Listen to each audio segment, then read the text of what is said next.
Дорогие мои подписчики, меня зовут Полина. С двумя замечательными рукодельницами, Мариной, это канал «Девочки и куколки», и Любовью Рулевской, мы делаем совместный проект «Июльский букет». Цветной июль. Идея бюджетного подарка своими руками, с которым справится любой желающий. Идея прекрасная, но у меня последние штаны. И те с дырками. Дырку от бублика мы, естественно, использовать не будем. Из старых джинсов выберем самые крепкие места. Отрежем все лишнее. Да, когда-то эта кучка была джинсами. Не будьте на нас в обиде, лавровый венок в разобранном виде. Чип и Дейл спешат на помощь. Знойная красотка цвета шоколада помахала с берега рукой, а моя красавица Юника от фирмы Effective всегда готова к трудовым свершениям. Из кусков джинсы собираем полотно. Соединяем куски двумя швами. Две детали складываем лицо к лицу, прокладываем строчку, а потом по лицевой стороне отстрачиваем швы. Заготовку сделала 45 на 45 сантиметров. В центр можно поместить деталь с карманом. Из оставшихся мелких обрезков нарезала кружочки разного размера. Приступаем к медитации. Продумываем и раскладываем рисунок. Карман, он выполняет роль вазы. Или можно представить, что в этот карман воткнули букет июльских цветов. Некоторые цветы стоят прямо, другие свесились из этого кармашка. Цвет джинсы разный, где-то светлее, где-то темнее. Еще можно использовать и обратную сторону ткани. Немного поиграем этими кружочками, поперекладываем их.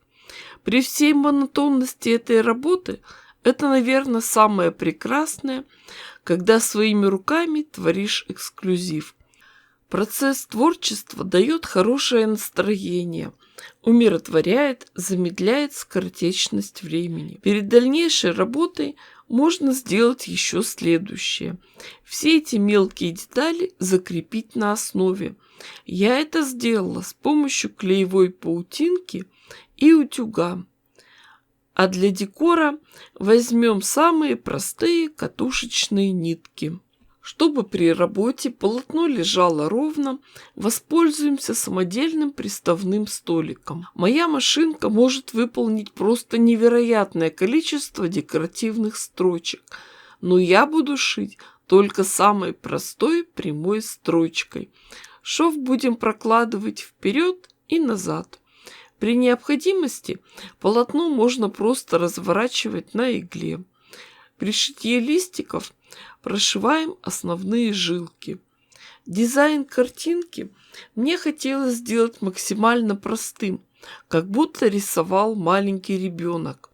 Самые простые угловатые линии. У каждого из нас при словосочетании «цветной июль» всплывают свои воспоминания, а у меня это такие. После того, как отработали зеленым цветом, меняем нитки и прошиваем цветы.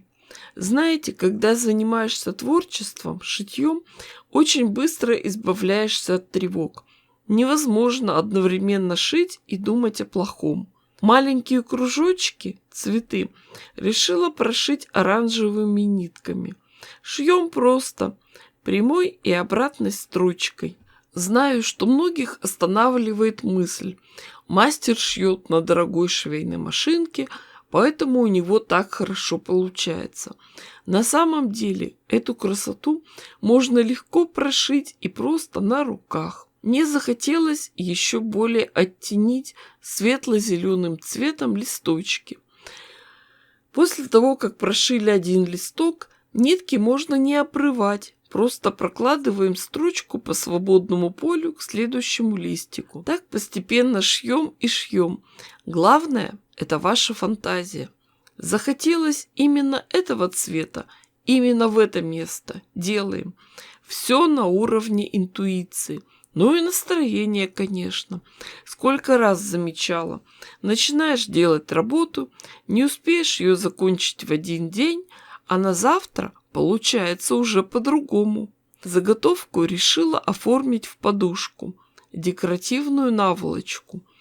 Для обратной стороны приготовила 2 детали. Одну большую, размером как лицевая сторона, и узкую планку. Края обеих деталей отгибаем и подшиваем на швейной машинке. На большой детали прометаем петли. Как это делать, я уже показывала. Устанавливаем специальную лапку, выбираем вид петли. Нажимаем кнопку, а остальное – дело техники. Когда петля готова, машинка останавливается. Нажимаем кнопку обрезка нитей. Теперь готовим детали к сшиванию. Накладываем лицом к лицу, скалываем булавочками. После того, как сшили 2 большие детали, накладываем и пришиваем узкую планку. Внутренние швы обработаем зигзагом. Ну а так выглядит наша подушка с обратной стороны. Сдержанно, благородно, застежка на пуговицы. А с лицевой все гораздо интересней. Этот кармашек можно использовать для хранения пульта от телевизора или других жизненно важных вещей. Ну и, конечно, июльский букет в траве, на камнях, на скамейке. Подушка просто расцветает. Ну что, подарок готов. Я даже знаю, кому ее подарю. Хозяйке тех самых порванных джинсов. Они ей послужат уже в виде декоративной подушки. И пускай даже через несколько лет она вспоминает беззаботное детство и юность, лето и цветочный июль. Вы сейчас переходите по ссылкам на экране на просмотр следующего видео. Другие мастерицы вас ждут. А потом обязательно зайдите ко мне и напишите, как вам понравился наш совместный проект. С вами была Полина. Всем пока-пока и до скорых встреч. Жду с нетерпением ваших комментариев.